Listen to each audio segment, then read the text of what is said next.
Hey, what's up guys? Spencer Rhodes here, and this is my review of The Walking Dead Season 10, Episode 6. This was a pretty good episode. This was a pretty interesting episode. Okay, so we're almost halfway into Season 10, and almost every episode has been good to great. This has been a good season. I mean, even if Episodes 7 and 8 were bad, which they won't be, they'll probably be the biggest episodes of the whole first half. But even if they were bad, I mean, these first 6 have been pretty dang good, like all of them, like consistently. So overall, we've got a solid first half of Season 10. We're six episodes in. First half of Season 10 has been pretty solid. But we have a lot going on in this episode. So Daryl and Carol, they're going off on some little private mini mission to go see if they can find out anything about the herd, Alpha's gigantic herd, which is basically their protection from everyone else. Their body armor, you know, their nuclear weapon that they threaten to use against you if you mess with them, which is why everyone has to do what the Whisperers say. The good guys at Alexandria and Hilltop, they have to do everything that the Whisperers and Alpha say. If they don't, Alpha unleashes that gigantic Whisper or Walker herd and destroys their communities and kills everyone. So that's the only thing keeping them from going after the Whisperers. That's basically what keeps the Whisperers alive and safe and protected from harm. But, you know, Carol really doesn't care that much. She's going to get people killed, and it's like everyone knows she's going to get people killed, and she's not going to be sorry until after it happens. I'm kind of, I don't know. I mean, she's a mother that lost her son, and she's Carol, and I understand it, and it's in her character. But it's just like, I know she's going to get people killed. They've been setting this up since the first episode. You know, she should have gotten people killed at the end of the first episode, but she didn't. She got lucky. Alpha gave them a pass. You know, Carol tried to shoot Alpha. Alpha could have punished him and killed someone else besides Carol, like Negan. You know, when Daryl punched Negan punished Daryl by killing someone else. Alpha didn't even do that when Carol tried to shoot her. You know, she keeps giving Carol chances, and it's like Carol's not going to stop until she accidentally gets someone innocent killed in her quest for revenge, and I'm not looking forward to it. I'm not looking forward to her being sorry after the fact, not before, you know, not before she can prevent that innocent person from dying, or innocent people from dying.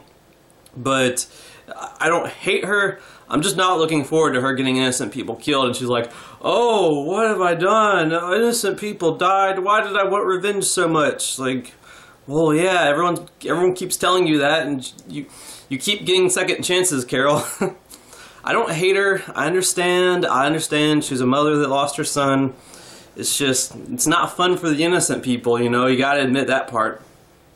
But Carol ends up finding a Whisperer, and she decides to take him as a prisoner. So Carol and Daryl now have a Whisperer prisoner, and it's been pretty much hinted at since last week's episode, that Rosita and a bunch of other people were really, really sick, and were going to get really, really sick and probably die, because Gamma and possibly other Whisperers have been polluting their water source, their lakes outside, with Walker guts and Walker blood, or yeah, guts, intestines, blood, Walker mush, whatever. They've been infecting and polluting the lakes and the water, which is the good guys' drinking source, and that's what's causing Rosita and others to be sick.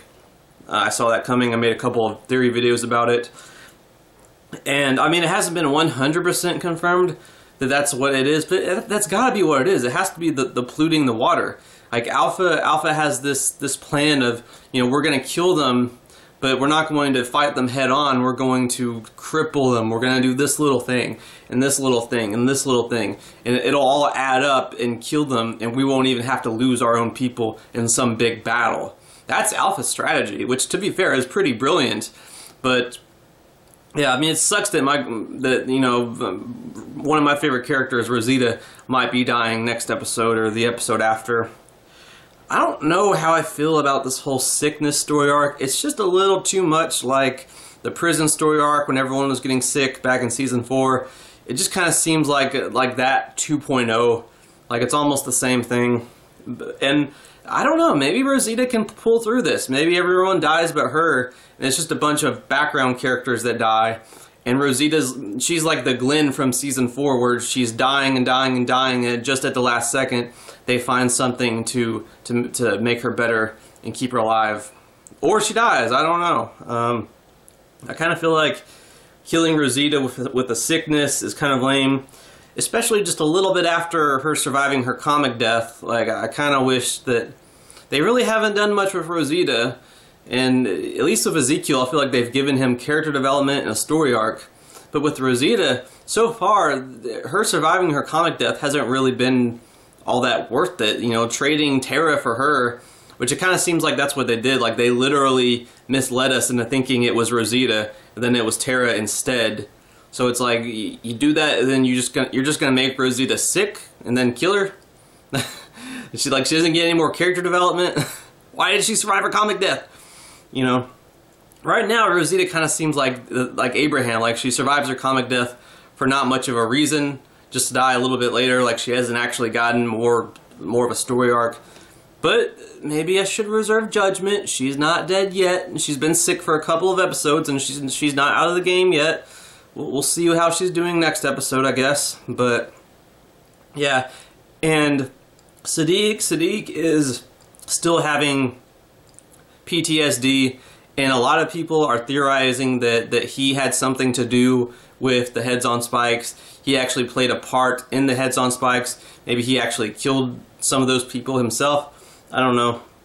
I really don't like that. I don't like the idea of Sadiq being a double agent or whatever, or someone that's like a spy, or someone that actually killed the people whose heads were on spikes. Because if Sadiq's just like a bad guy, what was the point of Carl's whole death in season 8? Carl basically died for Sadiq. So it's like you're kind of just crapping on that. And then with the Heads on Spikes and Sadiq giving that big speech about how they went out fighting, they went out like a family. That was a beautiful moment of that beautiful episode, and I don't want them to mess that up by making Sadiq a bad guy. I feel like that just takes away from the emotional levity of the Heads on Spikes, knowing that they went out fighting. You know, they were a family. You know, and Sadiq was the one that gave that dramatic speech. And if they were going to make him like a secret agent or a spy or something, they should have just set that up from the beginning. Because it kind of seems like if he's a spy now, it just kind of craps on his speech back in season 9, which I thought was a very emotional, beautiful moment. And I don't want that moment to become a lie. I don't want it to become a lie, to become wrong. Maybe there's a good reason for them to do that. Maybe there's a plan. But what about Carl dying for Sadiq? How the heck are you going to justify Carl dying for Sadiq if Sadiq's just going to be like a piece of crap traitor? Like, come on. I don't know. I mean, Sadiq is kind of weird, and he gets screen time, but I feel like I don't really know anything about him. So maybe he is a spy. I don't know. And we continue to see Negan attempt to prove himself as a Whisperer. Now, I don't really think Negan actually wants to be a Whisperer. I think Negan has a side plan. I think there's something that Negan wants to do to sort of redeem himself, because think about it. He killed that Brandon kid. They didn't see the circumstances. You know, the people at Alexandria, they're not going to care. If Negan goes straight back to Alexandria and tells them exactly what happened, they're not going to care. It's already bad that the Highwayman woman died accidentally because of Negan. They're not going to be willing to believe, even Gabriel wouldn't be willing to believe that this teenage guy that they probably trusted because they trusted him enough to watch Negan was a psychopath that murdered a child and mother, and Negan needed to kill him. They wouldn't believe Negan. There is no way for Negan to go back to Alexandria and expect to be welcomed back. He probably wouldn't even be locked up. They'd probably just execute him on the spot unless he does something good, unless he somehow redeems himself. So I think that's what Negan's up to. I think Negan is trying to redeem himself. And I like the scenes between him and Beta. I mean, a couple of them were funny.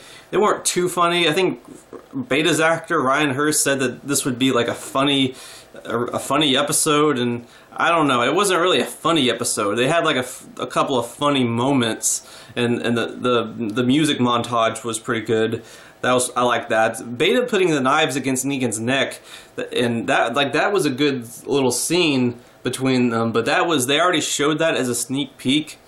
And I think that was one of the better scenes between Beta and Negan, but they already kind of showed it to us, so it wasn't really fresh or anything. I mean, most of us probably watched that sneak peek. So the Beta Negan scenes were okay. I mean, there was some character development.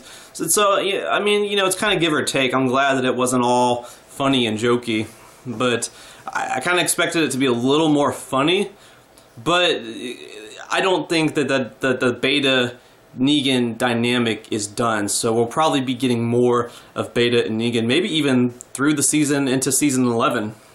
So we might not be done with Beta and Negan. There might be more potential for the Beta Negan dynamic, so that's cool. And Beta tries to get Negan killed, but Beta fails, and he goes up to Alpha and tells her that Negan's dead.